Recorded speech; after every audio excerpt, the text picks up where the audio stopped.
Join us as we dive into token types, Bitcoin energy, and NFT valuation. For like daily utility, daily transaction. So you should not like limit the amount of token to be very fixed, because when you have a fixed supply and more demand, the price of the token keep going up, and sometimes it create inconvenience for people who hold the token, for example. Then we have the second type, which is the unlimited supply type of token. So they're both. So depends on what token you're looking at. Sometimes they limited, sometimes they are unlimited. And so you mentioned mining, right? I Mm. think a criticism of Bitcoin and blockchain is like the data mining actually takes out a lot of energy, right? Mm. Like this is probably unrelated. This is probably more AI, but I know Microsoft recently bought 3 months on in the States and want to redo the nuclear plant that had a terrible accident, right? Right. So how much of this energy drain is a real concern? Uh, Not much at all. So just like, I think I will use the example of car, like vehicle, is a very good example of how technology revolving from time to time. Um, I think I mean, for me, I'm looking at the book, right? I think for you, you are old enough to remember all of the car models from the US. Like back in the days, like take a lot of gas, the Ford Mustang, Yeah. like very masculine, take a lot of gas with them and everything. So just that gas engine has improved in terms of efficiencies, like from years to years already. And right now we even have like hybrid of gas and, like electrics and stuff like that. So go back to our cryptocurrency, like energy consumption concern, like of a lot of the people. So Bitcoin belongs to the first generation of, like cryptocurrency out there, like to be created. So of course, like there are a lot of unknown problem to be solved at that stage, and you can't really go back and change the way Bitcoin was firstly designed, right? But then you have a second generation of token, you have the third generation of token, and I think right now we are like around fourth generation. So they coming out with a lot of mechanism, I would say mechanism to to be able to mine, like the token out of the platform the least energy consumed as possible. So we improving from time to time. Yes. Can someone actually make a decent living being like a Bitcoin miner?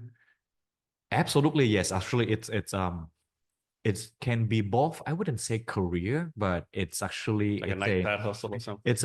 it's actually a very attractive business and investment uh, in the early days because at that time, right? Maybe not too far away, like 8 years ago, let's say, for the same amount of, I think, electric, you know, like, uh, like the fees that you pay for electrics shouldn't change too much for the last 10 years. So for the same amount of electrics that you used like 10 years ago and today, you were able to mine way more Bitcoin in the past, right? So the ratio of how you make good investment out of the same amount of electrics, like was good back then. But now a lot of people may jump into, like mining.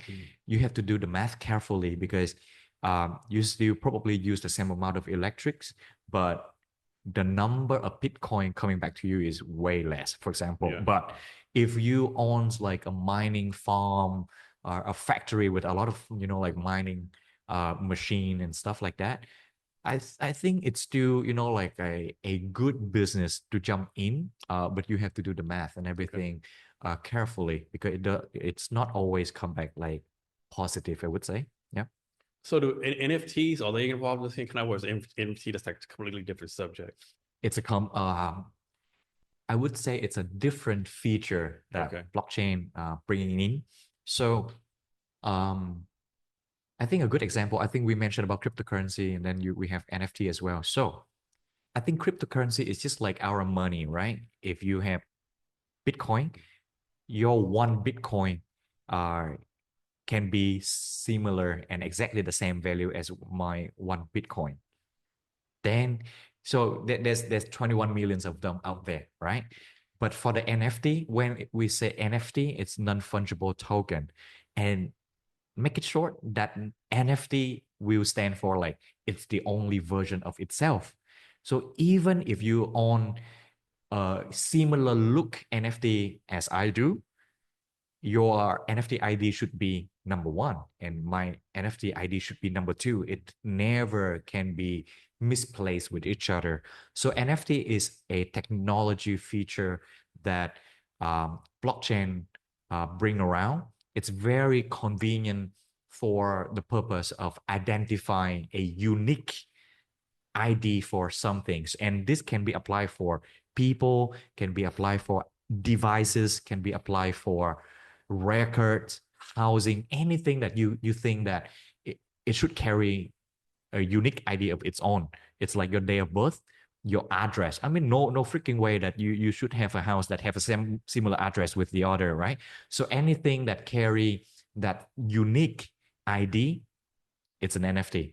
And that's why, like when you research, you normally see NFT popping up in a lot of cases for like gaming, arts, museum, stuff like that, because we need to ID these, like pictures, painting with a specific ID. So it's don't mix up with, like another painting or this ID painting is belong to this artist, for example. Yeah. So who determines the value of an NFT? How's that determined? Is that like a wild, wild west, so to speak, still? It's a Wild Wild West. Yes.